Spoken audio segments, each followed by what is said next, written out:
taking singing lessons? No. That was a general question. You almost murdered our table with water. But no. Well, it's hard with all the little stuff we have going on in our little studio. You think I take singing lessons? You need them. That's rude. I just took the compliment back. You said, actually, you're getting a little bit of an ego there. Let's take that back. Also, that clip that you posted from... I was hoping we would talk about the drowning situation. Hello with the mystery files, by the way.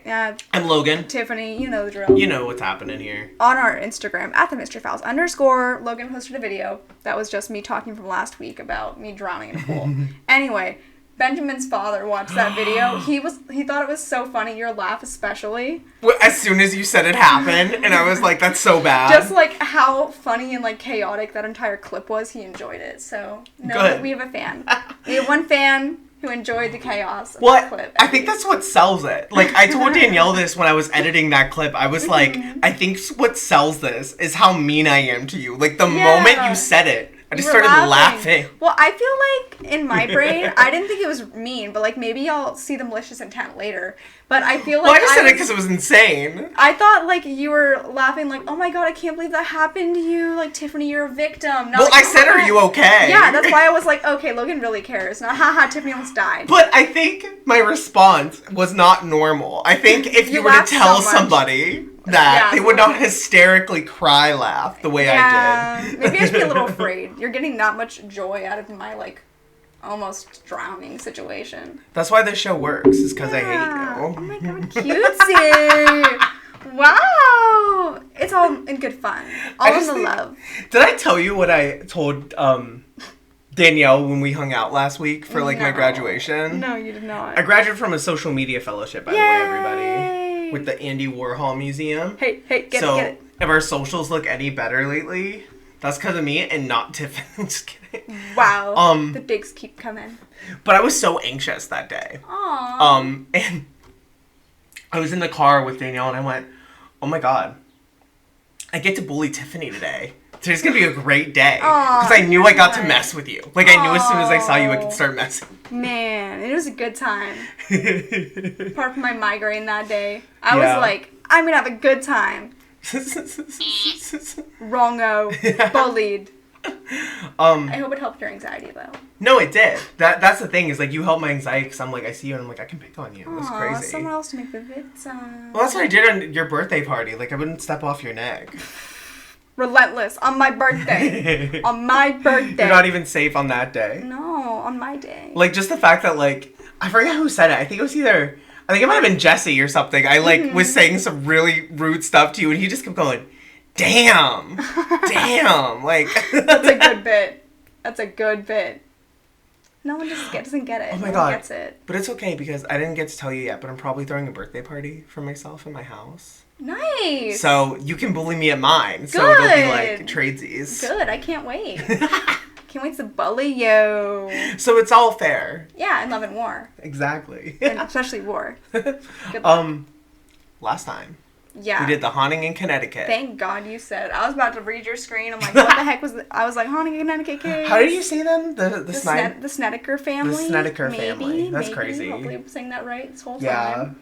Yeah. Honestly. Yeah, that was a fun case. It was our 4th episode of season 8. It was episode 78. We're getting close. I know. We got told by somebody at my graduation last week that we should do something special for 100 episodes. So if anyone has any ideas, let us know. We're going to try to plan something, though. So yeah. We've been wanting to do a live show forever. So. Yeah, I feel like that would be fun. That would be fun. So let us know if you'd buy tickets to that. Yeah. I see you guys use the Q&A section on our podcast, wherever you listen. I see you guys type in there, so. Oh, cute. You guys better tell me if that's something you want. Yeah, in Pittsburgh, PA. Or in the YouTube comments also. I see y'all in there. Yeah, we see you. We love you. Did you see one of your, oh no. I think one of your students sent something to us? No. Should I give a shout out? It was cute. Oh, I'm really afraid. I'll give it a quick shout out. I'm really afraid. Don't say their name, but you can show me their name. Can I not say their first name? For the greater good, probably no. It says, "Hi Tiffany, I'm from your French tour. The show is so cute and fun." Cute! Yeah, the French tour, they were really sweet. They're actually one of the best groups of people I've actually got to lead yet. I even told them that. I said they were like the best, like well-behaved students. Aw, your other students that weren't in that group are watching right now? Yeah, well, the thing is, they weren't, like, my personal students. They were just, like, some students I gave a tour for. So, Really? like, some kids from a school came in. Oh. So, when I was on their French tour, I said I had a podcast. What's their first and last name and their address? I don't know any of that. And so what good. school was it? I can't even leak it. I don't remember. I just know they were French. Well, they weren't. Some of the They class, were French? The kids? No, it was like a French class. And I literally That's told them, crazy. I was like, yeah, I took 4 years of French, but I don't remember much except how to say falling down the stairs. How do you say falling? Do you know? Tomber de l'escalier. Wait, say it again. Tomber de l'escalier. Tomber Tomber de l'escalier. de l'escalier. Yeah, I don't know why. That one like really stuck, and I feel like they appreciated my honesty. So I'm gonna do that to you later. Thank you for commenting. I know who you are. Logan knows who you are. I do now. And thank you for listening. If you're ever on a tour with me, and I told you about the podcast, thank you for listening. Exactly. I'm calling out to you. My hair's a mess. I keep messing with it. You look stunning. I don't know what I'm doing. I'm sorry, Yeah, everybody. I feel like it doesn't help. I don't have the AC on, so you're probably melting. It's everybody. It is 82 degrees in here. Here, cut. AC's on now. Logan won't die. Neither will I. But yes, thanks for coming, everyone. We love you the most. We should do the idea we said off screen. Yeah. We should get Mystery Files fans. You know, get little fans like. And like clack them. That'd be so cute. Would you guys buy those? Be honest. I would. Which also, this last thing I'll plug before we get into the case. Yeah. I have to upload it first. Okay. The new merch. Oh yeah. The merch. I gotta upload it. Logan's working on cute merch right now. It's really cute. Yes. If you guys don't get it, you don't like us, and you don't support. Small creators. Yeah. So good And luck. that's fine. That's okay. If you want to do that, it's fine. It's fine. So yeah. Buy Check it that out. merch whenever it comes out because it's really cute. It's really cute. I'm excited. Yeah. So are you ready for this week's I am case? really ready. So, to clarify, before we give a little drum roll, I told Tiffany this was 62 pages originally. I had to cut it down to 13. And 13 pages, this is still going to be an hour and 10-minute podcast, because it's us. It's us. We can't stop yapping. We're little yappers. We have a good time. But yes, I'm ready. Okay. Do you want to give me a little drum roll? I would love to. This week on the Mystery Files, we are covering the case of 200 Demons House, the story of Latoya Ammons. What? I've never heard of this. 200 Demons House, the story of Latoya Ammons. 200 Demons House. 200 Demons House. I don't know what that is. So that's Well, guess great. what? I'm gonna learn. It's a great. haunting again! Yay! Round 2! Oh, okay. I found so many articles based off this and like a lot of really fun stuff. I'm so excited. Yeah. I love hauntings. You know me. Yeah, I just really wanted to do it. So, just a quote, I got this from the IndieStar.com mostly. Okay. They did a full-length investigation into this case. So, I kind of did some Ooh. summarizations of it, some of the really cool stuff that was going on in it. So, Yay! I'm excited. I'm so excited. So, let's get into the intro. Okay. This week, we embark on an in-depth exploration of the perplexing case of Latoya Ammons, whose family found themselves entangled in a web of supernatural occurrences and spiritual interventions. Situated in the heart of Gary, Indiana. Gary, Indiana. Michael Jackson's from there. Is he actually? Born in Gary. Well, I don't know if he's born, but he lived in Gary, Indiana, which is also funny because she said Latoya, and I was like Latoya Jackson, but no. It might be like oh my god, that's how she got her name. Wow. Latoya. The more you know. The more you know. The events surrounding the Ammons family, it sounds like I'm saying almonds, but I'm pretty sure it's almonds. I thought you were gonna say Amish. Almonds. Ah! Amish! Almond. Horses! Ah. Family captivated public attention and sparked debates on the nature of possession and exorcism in contemporary society. Through meticulous analysis of eyewitness accounts, investigative reports, and expert testimonies, we delve into the multifaceted layers of this case, shedding light on the complexities of belief, skepticism, and the quest for understanding the face of the unknown. Ooh. I'm really excited. Yeah, so there's a lot in here. So we're obviously going to get into it. But the 62 pages, I was telling Danny about this when he was bringing me here. Yeah. This case, to give you guys a second, is basically like the police were like, so we can't prove that there were demons. Yeah. But we can't not prove say it. something wasn't happening. Like, they can't explain some stuff that happened to this family in a scientific or evidential way. So That's amazing. yeah. Let's start in the beginning. So, for fun, this is a more recent case. Ooh, so, okay. In January of 2014. What the heck? That's I like know. modern. Most of these are like the 1960s or 70s. I know. 2014. We were alive. This is older than this shirt. This is like by like 2 years. This is from 2016. So like that's kind of crazy. That's like soon. That's exactly 10 years. It's 2024. That makes me want to throw up.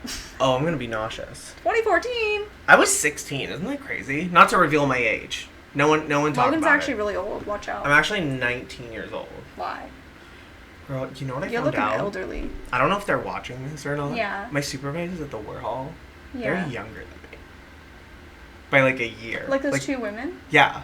Love them to pieces, but they're younger than me. Isn't that Crazy. Good for them. I know. They're listening. Okay. They kind of slay. Okay. I don't know if you guys are listening, but love you guys a lot, but gagged when I found out. That's crazy. You're just old. You're Yes. old. You're decrepit. That AC feels so nice, by the way. I'm so glad. Good. Off topic. Okay. So yeah, in January of 2014, the quiet streets of Gary, Indiana became the epicenter of a chilling saga that would defy rational explanation and captivate public imagination. At the center of this storm was Latoya Ammons, a single mother whose life would be forever altered by a series of inexplainable events. From demonic possessions to exorcisms, the case of Latoya Ammons offers a glimpse into the darker recesses of the human psyche and the age-old battle between good and evil. Ooh, I already love this. A single mother? Yeah. Okay. Yeah, that's cool. what made this interesting too, is like doing stuff with that. And like they have like pictures of her and stuff. Like let me look up a picture of her real quick for you. Like it's literally like I know it's a real person, but Aww, this is a real lady. She's so cute. She is. Aww. Do you know what, like, it's just, like, crazy to me. Yeah, that she's, like, real. Like, she's not in black and white. Yeah. Normally you just see all these pictures of black and white people and you're like, what is this? The editing I did for the Haunting in Connecticut thing, it's, like, an old Polaroid. Yeah. And this is in, like, this could have been taken on an iPhone. Yeah, it literally. That's so wild. That's wacky. No, All I kind right. of love that. Also, I would just like to say, before we get deeper into this, I feel like this is amazing that she's a single mother, because now she has no partner in the picture to be like, oh my gosh, it's not haunted. Because normally it's like the husband or the wife or like some other person. It's like you're a against them. hypochondriac. Yeah, well, they're like, you're crazy, it's not haunted. So she doesn't have some partner out there that can like debunk her or make her feel stupid. Or become possessed by the ghost. Because it's always the men that get possessed. Yeah. Mostly. Yeah. Well, except for what we're... Oh, anyway. man. But yeah, good for her. Yeah. All right. So, the haunting begins. The haunting of Latoya Ammons and her family began enough with strange noises and unexplained phenomena plaguing their modest home on Carolina Street. From creaking floorboards to disembodied voices. Absolutely not. The manifestations escalated in intensity, leaving the Ammons family gripped by fear and uncertainty. Despite their attempts to rationalize the occurrences, the pervasive sense of dread that permeated their home remained unshakable. Ooh, freaky. Yeah. So it's just like how the last haunting case was, like it's just like things started happening just slowly and they just gradually are starting to get more and more like... I'm feeling the tension rise weird. to the floorboards, to the voices. I just love the jump from creaking floorboards, because it's like that could be anything. Yeah. You know, the wind. And then it's like disembodied voices. Next up, the descent into darkness. Ooh, love. As the haunting intensified, Latoya Ammons and her children found themselves besieged by malevolent forces that seemed intent on their destruction. Ooh, hate that. With furniture levitating in the air. And then the worst part of all, shadowy figures lurked in the corners of their vision. Ew, why is that the worst part? Your furniture's levitating. I just think seeing stuff out of the corner of your eye is the like most terrifying thing someone can go through. I feel like my brain would be like, yeah, Tiffany, you're just kind of seeing stuff. Like, I can blame that on myself just, like, being a little off. See, that would make me like, feel even crazier, though. But I feel like I would feel insane if I looked over and saw, like, the bookshelf started levitating. I'd be like, what am I looking at? Like, this isn't normally what I'm seeing. There's an episode of Doctor Who that I watched where, like, the whole idea is that there's this alien that hides in the corner of your eye where you don't like to look. Oh, no. So it's like, you know how like there's place in the room is like, I don't want to look over there? That's where it hides from people. Isn't that terrifying? That's freaky. That's why this freaks me out. Not like, a fan. imagine in the corner of your eye where you don't like to look. It's like the shadowy figures. Where I don't like to look. Yeah. I'll have you know. I'm kidding. I would be the prettiest shadowy figure. Like, I'd have the thickest outline. They'd be like, okay. All right. Okay, come on, give us girth. Give us, what is the pencil? Give us 2B? Give us 2B. It's just straight. It's aggressively straight. Oh, not me. Okay?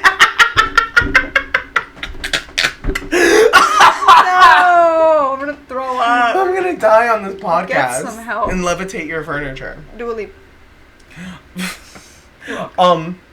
And the air crackled with otherworldly energy. That's not as I hate good. that air crackled. Ugh, guys, we're really hate- haunted. It's levitated furniture, shadowy figures in the corners of your eyes, and the air crackled. How's What air does that crackle? mean? Like I an don't AC? know. Like, Is it like when you see like auras? oh, it might be. Maybe it just like. What if it was like the sound of paper crinkling all the time? That would drive me insane. It's TV static, but everyday life. I would hate that. I would hate that too, actually. Ew. That sucks. Yeah. Wait, that would actually Air terrify crackling. me. So yeah, so desperate for answers, Latoya turned to family, friends, and local authorities for help, but found little solace in their skepticism and disbelief. Okay. So, you know, tried calling the cops. Mm-hmm. There's stuff going on. Didn't care. People don't believe her. I would feel sad a little bit if my family and friends didn't believe me. Yeah. Like, would you believe me? Yeah, I believe anyone. You could tell me literally one thing and I'd be like, oh God, get out of there. Like, I'd definitely believe you, I think. I think I'd believe Yeah. anyone who told me. I'd be Yeah. like, okay. even if like they're a little liar, like I would still be like, okay, but like you could be right. No, exactly. You could be getting possessed right now. Like, Yeah, like how do I know? I'm not there. Yeah. I wasn't there. Like I'm a little What like could easy to happen? persuade. I feel like, darn, a ghost is getting you. You know. What if you just started like blaming everything on a ghost for like crimes? Like you just Uh. like you go to the supermarket, you steal a bunch of stuff, and you're like, Yeah. oh my god, the demon possessed me I'm again. literally getting haunted, guys. I'm getting haunted I right swear now. I didn't commit arson. It was the ghost in me. Like, don't you worry. It was the ghost in me. I'm being possessed. I would actually love that. That'd actually be pretty good. That wouldn't be bad at all. Getting possessed? Don't say that. You're gonna let something in. Gonna let the light in. I was gonna say that! Shut up! I'm afraid. Did I scare you? No. Tiffany, wake up. Don't you do that. Hey, You sicko. hey, everyone listening to this episode, go to the comments and write Tiffany, wake up for me. Guys, I'll have an existential crisis. That's my worst nightmare. You should have thought about that before having a mystery podcast, so that's on you. Alright. Yeah. The intervention of the church. Bum, bum, bum. Because you know what saves the day? A God. church. A church. We're gonna get called like blasphemous and get sent to Hecky Wecky. I think we've already established that in probably like episode 22. I'd like to remind everyone for the bazillionth time that I love God and I hate Satan. Because I'm She's like, wearing a red beanie thing right now, which means she loves the devil. stop it! We joke too much. I'm afraid I'm like actually gonna invite something in. I don't want it. I You have to don't knock want it. first. To invite Hello? something? Yeah. You only knock 2 times, so you have to do 3 because it's mocks the Holy Trinity. Really? Yeah, that's why like when What if it's 4 times? That's- Is it good luck? I don't know, but I know 3 times is supposed to be like, well, don't do it as if you're mocking God, but like demons, if you hear 3 knocks in the middle of the night or you see 3 scratches, it's supposed to like mock the Holy Trinity. That's kind of funny. Can I say that? Can I objectively? Okay, no, please listen. Yeah, Hear me out, okay? Hear me Yeah, out. Hear me yeah. out, please. I'm listening. Okay. God's listening.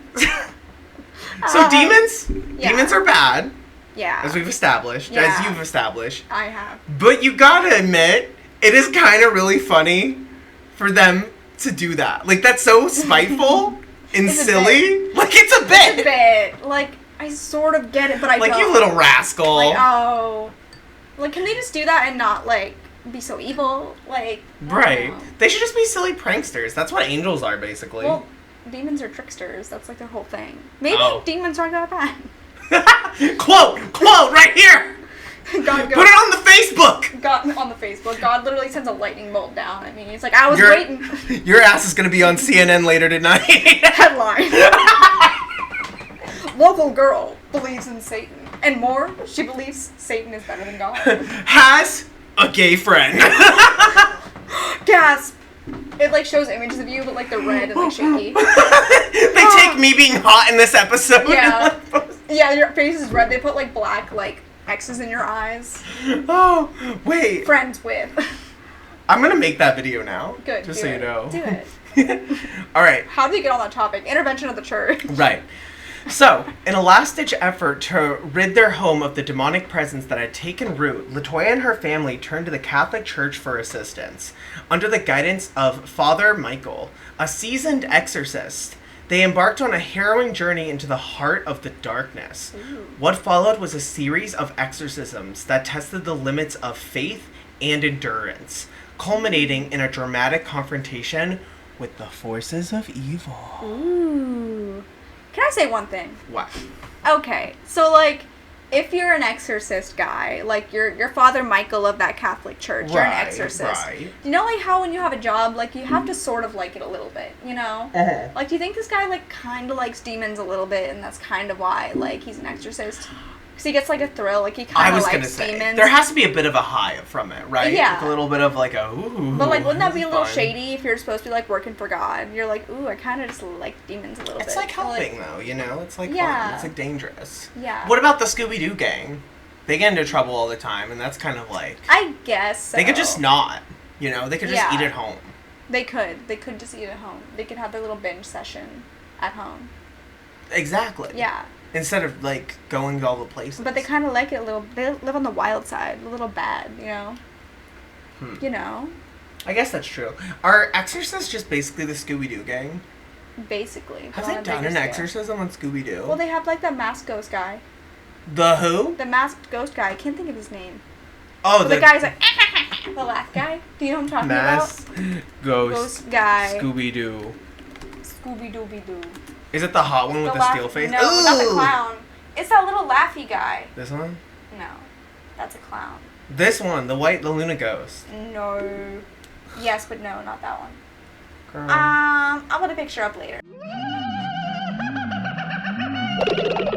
I'll know it when I see it. I made it up. Damn. It's the little laughy guy. He laughs. I remember. Wait, but does he laugh? But does he laugh though? He does, and he gives ghosts. He definitely does. All right, so yeah, we're off to the media circus. Oh, the clown. Clowns. Okay. It all circles back. It does. So, as news of the Ammons family ordeal spread, media outlets started descending upon Gary and Deanna, eager to sensationalize their plight for public consumption. As they do. From tabloid headlines to primetime news segments, the story of Latoya Ammons captured the imagination of millions, spawning countless theories and conjectures about the nature of the possession and the exorcisms in the modern world. Ooh, love. Yet amidst the frenzy of the media attention, the human drama at the heart of the story remained largely overlooked. Drama! I need to know more. I know. We'll get there. So, in the court of public opinion, skepticism and belief clashed in a battle for dominance, with armchair skeptics and true believers alike weighing in on the validity of Latoya Ammons' claims. While some dismissed her story as a hoax or delusion, others found themselves drawn to the unyielding conviction with which she spoke of her experiences. Ooh. In the absence of concrete evidence, the truth remained elusive, obscured by the fog of uncertainty. Okay. So, basically, Latoya was interviewed multiple times by these, like, people, and every time she would kind of, like, talk about these situations, it would be very, it would sound horrifying. Like, it sounded like something was wrong, and she was just asking for help. So, she's like a storyteller. She knows how to, like... Basically. Okay. I think she captured the minds of, like, people. Because, one, again, this was 2014. Yeah. And as we saw in, like, the picture, which we'll probably post somewhere, she does look like just, you know, an everyday person. This is happening in real time. So it's hard not to feel, like, this personal connection with her story. Okay. You know? I want to believe her. I don't know squat yet, but... Exactly. I want to. So... As quickly as it had begun, the haunting of Latoya Ammons and her family came to an abrupt and mysterious end, with the departure of the malevolent entity that had tormented them for so long. They were left to pick up the pieces of their shattered lives and rebuild in the aftermath. Yet the scars of their ordeal would linger long after the final exorcism had been performed, serving as a haunting reminder of the fragility of sanity and the resilience of the human spirit. Ooh, so, like, this left some, like, lasting impacts. Yeah, and we'll get into, like, how the exorcisms were and, like, the impact of what that looked like. Okay. It was, like, kind of like an overview of, like, what's happening here and, like, the amount of cultural significance this had. Ooh, okay. You know? Which, also, while you were reading, did you hear the floorboard squeaking? Yes, I did. I don't know where that was from. I slept upstairs, but, like, I've never heard him squeak like that. You know what? Not after. It might have been what I invited here. Stop earlier that today. talk right Did I forget to now. tell you I brought a Ouija board? It's in my backpack. You better get out of my house. What? Why? No. We're not gonna have that in my apartment. Why not? I don't want the demons. Please. You do it at your house. Really? When you move, well, before you move, and then, haha, Danielle, don't listen to this, but, like, then Danielle will have the ghosts in there. She would hate you. She'd be so mad. She's not listening to No, this she would podcast. actually love it. She would want to do it with you, I think. A Ouija board? Yeah. I She won't would. do it, but you can do it when I'm not there and tell me how it goes. I'll let you know. Okay. Perfect. The psychological and socio-cultural perspectives of this case. Fun. So, from a psychological standpoint, the case of Latoya Ammons offers a fascinating glimpse into the complexities of belief and perception in the face of the unknown. From mass hysteria to culturally conditioning, the factors that shape our understanding of the supernatural are as diverse as they are enigmatic. Similarly, from a socio-cultural perspective, the case highlights the role of community dynamics and social norms in shaping individual experiences and interpretations of the paranormal. Love.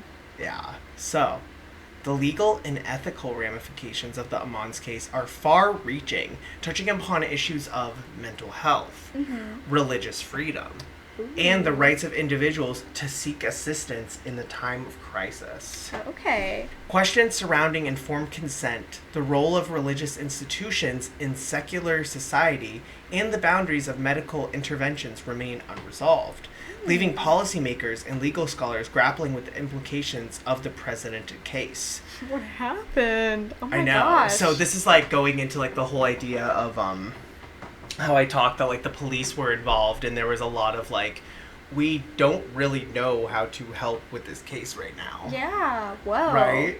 Isn't that scary? That is, if the police can't help, who can help except the Mr. Michael guy, Father Michael. So, we're going to get into some of the stuff with the hauntings and the cases here. Okay.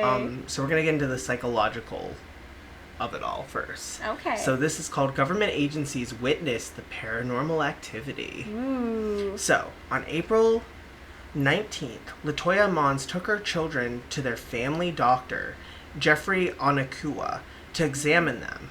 Onakua took note of the children's delusional behavior, including their low voices and disturbing statements.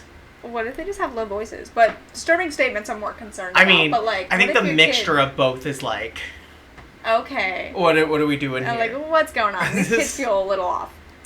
So, the doctor actually told the Indianapolis Star, 20 years, and I've never heard anything like that in my life. I was scared myself when I walked into the room. Ooh, freaky. I know. These kids are a little scary. While with the doctor, the children continued to show signs of demonic possession. Absolutely not. According to a report released from the Department of Child Safety. That's crazy. It's like, they're Like documented. official. They're like, these kids seem a little possessed. That's my favorite things about cases like this, is like when it's like unofficial government documents. I'm like, oh my god. That's a lot. Okay. Yeah. Medical staff witnessed Latoya's youngest son fly into the air and then against a wall without anyone touching him. Huh? That's what this says. That's what they are saying. The doctors, the medical staff. The medical staff said they witnessed Latoya's son fly into the air and against the wall without anyone touching him. This is for all the people who don't believe anything. Right. Exactly. The doctors saw, and you know doctors. They're pretty doctory. Right. Ooh. What's more, though, is the boy also reportedly walked up a wall and did a flip over his grandmother. He's just doing stunts. Do a flip. Go, grandma. He said parkour, parkour, parkour. Watch out, grandma. Watch this. And he starts like flip kicking. Oh, I love that. Oh my gosh, Wait. his eyes are like black. And he's like, what if haha. he's just like an alien and he's levitating? Like he's killing not it. demonic. He's just a little could be an scary alien. guy. He's giving like black-eyed children vibes. It is. You're right. It literally is. I don't even know if they have black eyes, but like I'm Yeah. imagining. So the according pupils. to this, a nurse and one of the Child Protective Services caseworkers both witnessed these events and were so terrified they ran out of the room, never to touch it again. Same. They said someone else can deal with that. That's Honestly, that's not in my pay grade. I would take a shower for like 3 hours maybe. I'd be like, did I really just see that? Do I'd be like- I need help now? Am I the evil one now? I think they never like go back to their jobs. I feel like that'd be my final straw. Like, okay, Oh, I would quit. I came here for I a would normal quit. time. I would Now take it's- whatever was in my 401k and like run. Yeah, good luck, Charlie. That ain't it. Ooh. Others, though, had their doubts about what was going on. Mm-hmm. Determined that the children were somehow in danger, the DCS acted quickly to separate Latoya Ammons from her children. Oh, And Ammons was heartbroken at the time. Mm-hmm. And this is a quote from her, also from the Indianapolis Star. So they did. Okay. So most of that information I was talking about earlier Mm-hmm. is from the Indianapolis Star, because they interviewed like so many people who were involved in the case. Okay.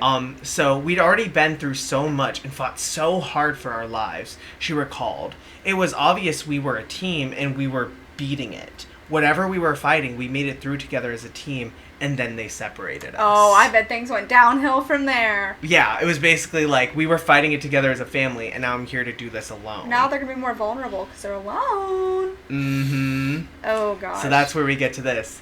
The demon haunting of Latoya Ammons. Ooh. So, after the separation of Latoya Ammons and her children, the DCS invited the Hammond Police Department to the Demon House to do a walkthrough of the home.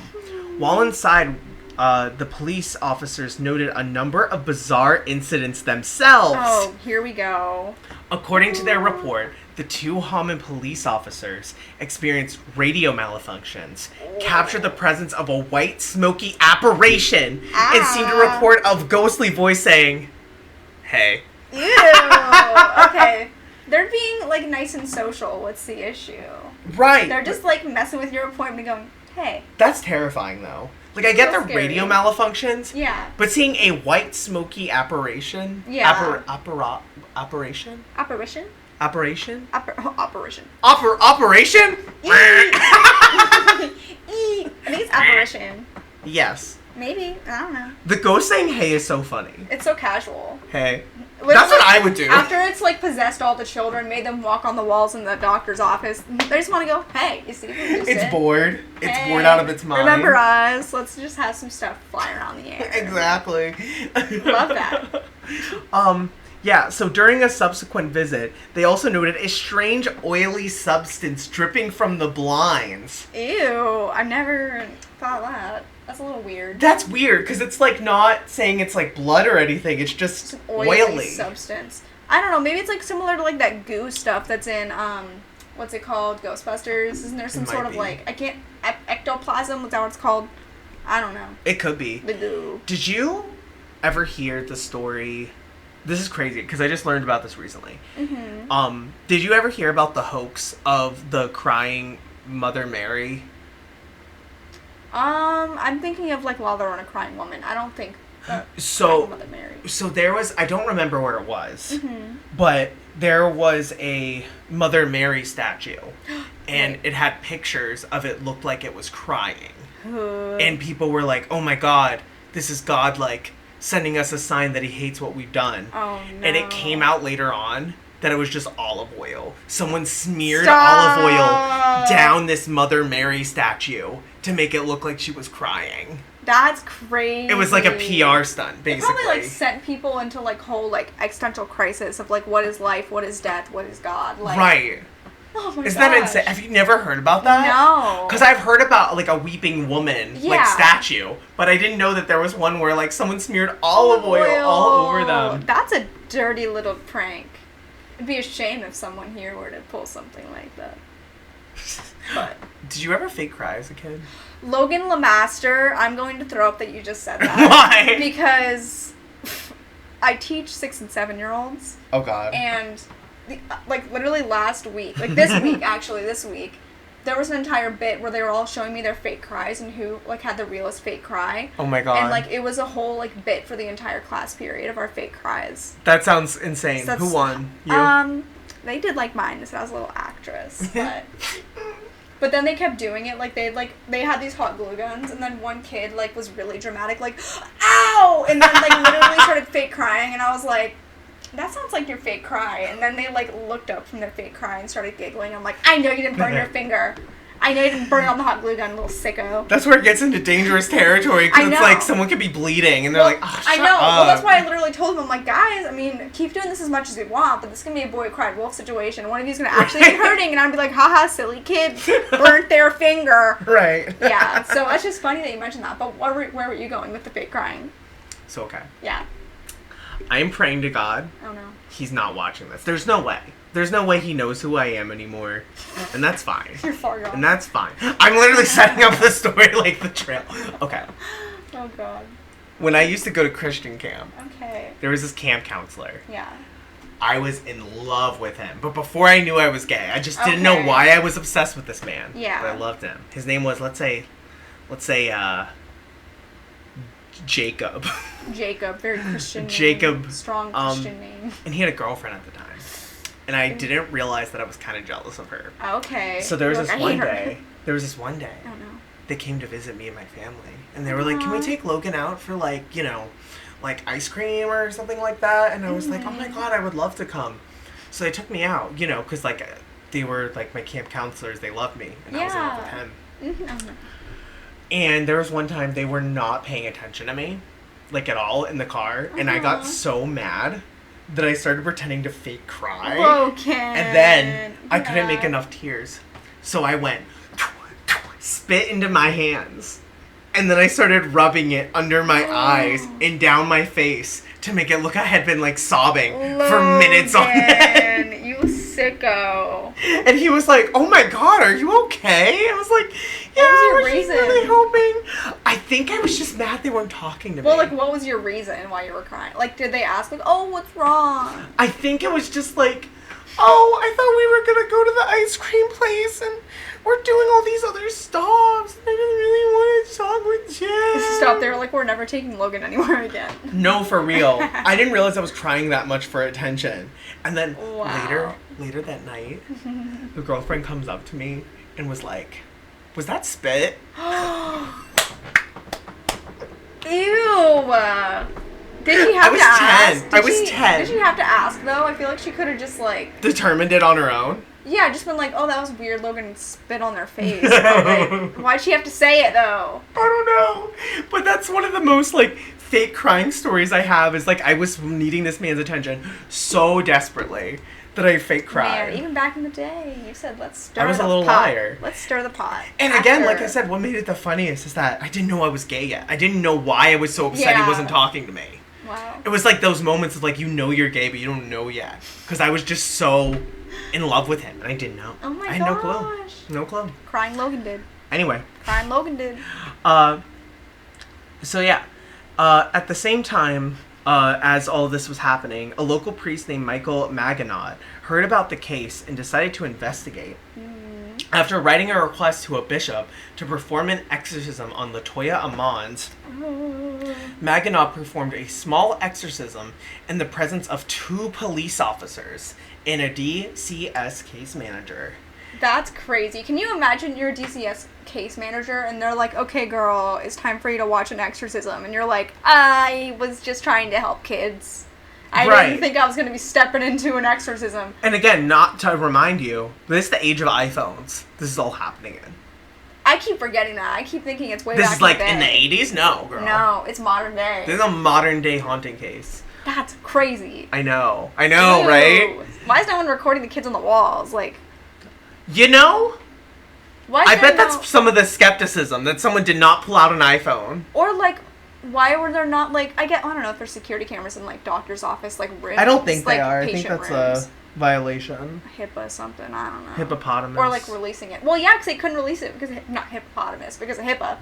Oh. Like maybe they couldn't. Like the doctor's office couldn't be like, here, officers, because it's HIPAA. They couldn't release. I don't know. You're right, actually. I don't know That's HIPAA. possible. I'm just a girl. Are you? Yeah. I couldn't tell. Get sicker every day. Sick every day. So the DCS case manager said, we felt like someone was in the room with you. Someone breathing down your neck. Ew. Like she just felt like the vibes were off. Hate that. I believe it. So Reverend Maginot would perform a total of 3 exorcisms on Latoya Ammons. Oh my goodness. After the 3rd exorcism, and after one of Maginot's associates burned a piece of paper with the demon's names on it, Oh no. Ammons started to feel normal again. She and Campbell moved back to Indianapolis, and Ammons regained custody of her 3 kids in November. They were happy to put the memories of the demon house behind them. It was later purchased by paranormal investigator Zach Bagans, who demolished it in 2016, but saved pieces of its basement for his Las Vegas museum. Hey, that's the Ghost Investors Guide. Huh? That's the Ghost Investigator Guide. The Ghost Hunters. Is he really? Zach Bagans. Okay, I was going to say, because they Yeah. did a documentary based on this. Okay, was it like one of the episodes or was it just a documentary? I think it was a documentary. Let me double check. Okay. Yeah, a documentary film. In 2014, Ooh. he bought the house. He titled the documentary Demon House. Okay, huh. So that might be worth a watch. I might give it a watch. Mm-hmm. Zach Bagans is a little crazy, but I'll give it a watch. He's probably fine. He's just a little off his rocker. That's okay. We love him for it. What does he look like? I knew he was He in has this. like those thick black glasses, dark hair. Oh, Mythbusters. it's this guy. Do you remember him? I do. He's like, and that night, we definitely saw the scariest ghost we'd ever come across. We would all be different after this night. My Because God. the ghost whispered in my ear something I'll never repeat because it wasn't real. That's literally what he does. That's insane, actually. That was Oh a pretty my good God. impersonation of him. No, that was pretty If good. I do say so myself. I literally watched an episode of a show. Yeah. I'll admit it. I'm not afraid. I watched an episode of South Park. Okay. And they literally did that, like, bit. It was like, what we saw, we Oh. could never see again. Would change us forever. And we'll never say a word. We kept that secret to our grave. That's literally what they all do. It's so good. Man, and I believe in ghosts, but like some of you guys out there. So what do you think about, like, this case so far? Like, what are your, like, we're not done yet, but, like, Yeah. what are you thinking in terms of just, like, the demon stuff and, like, all the writings on the walls, the exorcisms, the freeing of the spirits, the parkour? I don't know. I feel like, did the kids all get exorcism or just the mom? I And, think like, the the house. mom did, because I think it was, like, mostly attached to her. So, like, they were saying if they were, like, able to get the ghosts out of the mom, the kids would be fine? I think so. I think it's like a get rid of the origin. Yeah. It breaks off So of it them. said 3 different ones, so I'm wondering if there was any type done on the children. Because I feel like that's my main concern. Those kids were walking on walls. Yeah. That's what literally jumped over grandma. Like, I'm a little concerned for that. So like, Yeah. I definitely... These kids are probably still alive. I feel like they're not done. Yeah, no, honestly. 10 years later, like, Yeah, I wonder what they're up to nowadays. still haunted. Um, Ooh, freaky. But I don't know. Like, there's, like, a possibility of that. But, like, I think it's possible it might have just been attached to the house and her mostly. But I think Okay. that goes into, like, the whole idea of, the stuff, because it being called 200 Demons House as well, I should have clarified, is that they believe 200 spirits were haunting that house at all times. So did they write every single spirit's name on that paper and burn it, or just like the top 3, like the most dangerous? It has to be like the top 3 or something. Because I'm like, to write 200 demons' names, I feel like it might also be like a thing of like giving a demon a name takes away its power. Have you heard of that before? Well, I feel like I've heard it gives it more power, but I guess it depends on what. I don't know. Like, you shouldn't say a demon's name because it's an invitation. Acknowledging it is an invitation. That's a good point. I haven't really thought about it like that before. I don't know. It's like, but I guess if you're saying it in a way that you're taking it down or like trying to, I don't know. I just don't play with it just in case. Just in case. Just in case. Just in case. I don't want to find out. For old time's sake. I am a little concerned about like the caseworkers. Whoever wrote the names on the paper, even though it was burned, I'm like, maybe it attached to them. I think that's what's the most interesting about this case is like I see where the skepticism kind of comes from in a way, because like a lot of the stuff I was reading, like there's a lot of like little holes in like a lot of this stuff, but like not like crazy either. Like it's still a concise story, but at the same time you're kind of like, what happened here? Yeah. Like, what are we doing? You know, it's just like interesting to me. Like, what was the thing? Like, because I had the Indie Star article, and that's where I got like 62 pages, because they like did such all a these thorough investigation of like everything that happened. Yeah. But still, with all of it being said, it was like kind of like this is all like I could really find. Like it was mostly like them finding stuff. Yeah. And just like little evil things in between. I feel like I definitely believe it. I feel like if there were so many people in like, not like high positions, but like more people who are like doctors that like, they have a pretty like child care workers, like they have a pretty just like bland like line for like their everyday normal. So they're not going to casually be like, yeah, there was a demon in the office. Like they're pretty like stable individuals. So I feel like for them to say something like that was going on, it's a little more believable in my opinion. But what I think is the craziest part of it is just like the whole just like the idea, like you said, of like people were there for them. Like I wonder what the relevance of having a child care worker at the exorcism was. Like maybe to like prove it wasn't abuse and it was actually prove demonic the kids were okay. or something. Yeah. Like that's just so interesting to me. You know, I'm just like, oh. I guess another question I would have, like if this were to like be dug into deeper, is if like when the family was separated, like were the kids feeling anything? So I feel like it says like the mom was still being impacted from my understanding, and like it got pretty bad, but like were her kids still experiencing stuff like outside while being separated?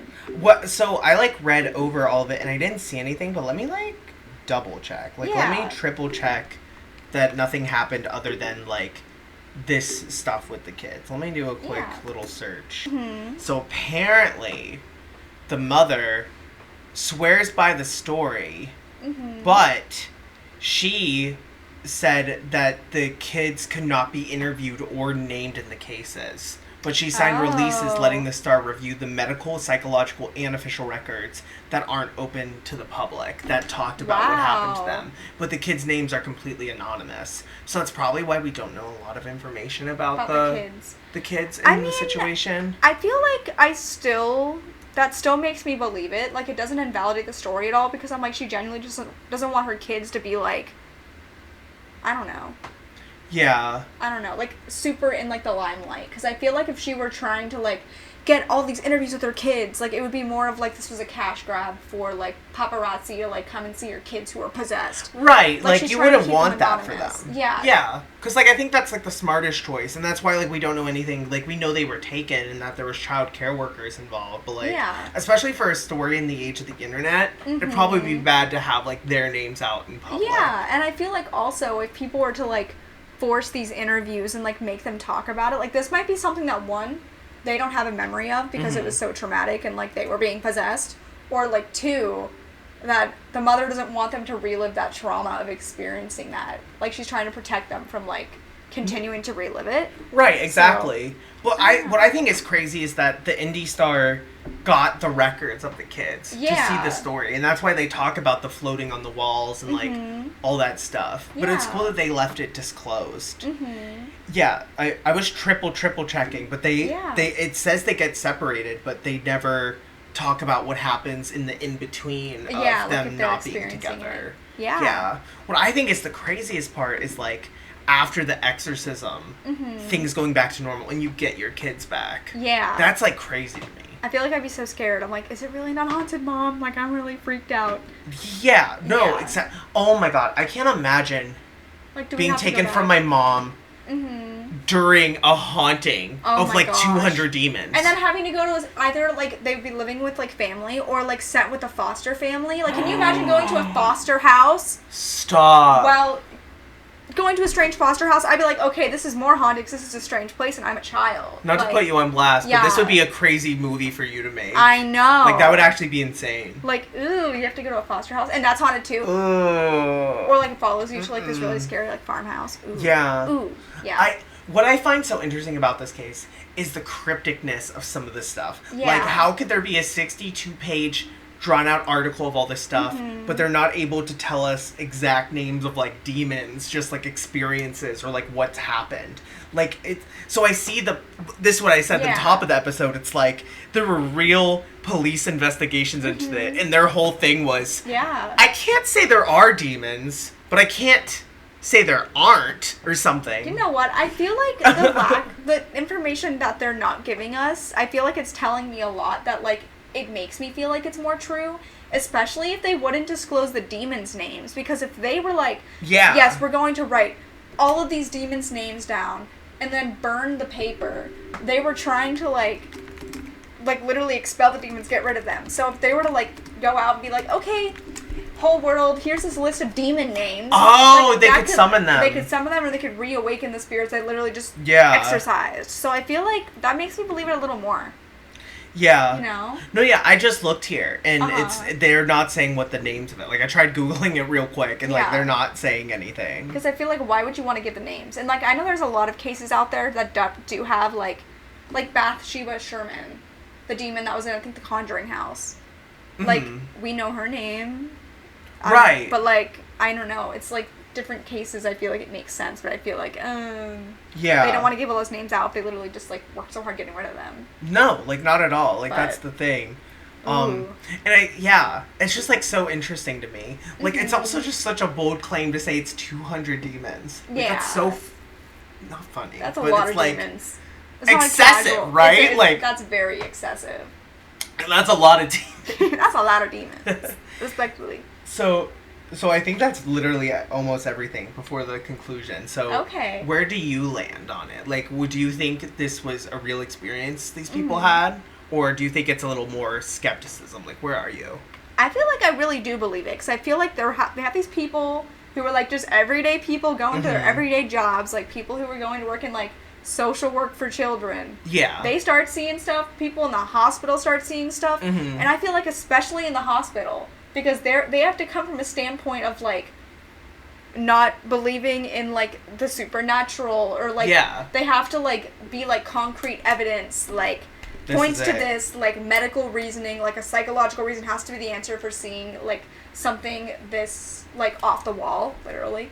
So I feel like it makes sense that if they're saying this is real, I do feel like at least part of it's real. And I feel like because they didn't give the kids names, they weren't trying to, like, make money off of it. Because we've had our cases before where, like, families are trying to get that money from their haunted house. Well, that's what I find actually the most interesting about this, is that there doesn't seem to be a marketing scheme. Yeah. Like, the only real claim you can make is that they want attention or something. Yeah. Because I don't think they made any money off of this. I mean, maybe for, like, being interviewed, but couldn't have been that much money to just get, like, an interview with this information, you know? And I feel like she was still protecting her kids through all of it. Like, she wasn't trying to, like, make bank off her children. Right. And obviously, I know it's a little contradictive, but she did that for the sake of what we're doing right now about talking about this case. Like, she didn't want us blasting her children's name No, literally, because we're podcasting 2024. Like, right. So they didn't want people, like, making YouTube videos about her, Yeah. like, 12-year-old, 9-year-old kid. Mm-hmm. But listen, if you kids are out there somewhere and, like, you're adults now, you should just tell us, like, what your tea from the situation was. Like, reach out to us personally. Let us know. Let us know. If you're listening to this episode, I don't know if you are, but, like, what did they do? Like, the world is tiny sometimes. Exactly. So, yeah. Should I get into my conclusion? Yeah. Okay. Oh, don't do that. Don't do that. Alright, the case of Latoya Ammons stands as a testament to the enduring power of the unknown. Through its twists and turns, we're reminded of the fragility of reality and the resilience of the human spirit. As we bid farewell to the shadows of the past, let us carry forward the lessons learned, ever vigilant in our quest for truth and understanding. For in the darkness there lies the promise of enlightenment, waiting to be discovered by those brave enough to seek it. But I guess what happened at 200 Demons House will always and forever remain a mystery. Yeah. Stunning. Thank Amazing. you guys so much for watching. Thank you. Follow us on the Instagram at the Mystery Files _. Follow us on the TikTok at the Mystery Files Podcast. Buy some of our merch over on Bonfire or Redbubble. Definitely. Give us a rating. Give us a 5-star rating. Leave a comment. Rating. Yes, give please us a leave like. a comment. We want to hear your little voices. So please, it really helps us. Like every time we get a review, like a good review, it helps boost us in the algorithm. Also, just makes us happy to like see we're talking to people. You know, yeah, it's that's like my second favorite part. Yeah, I also like just be on camera. No, I'm kidding.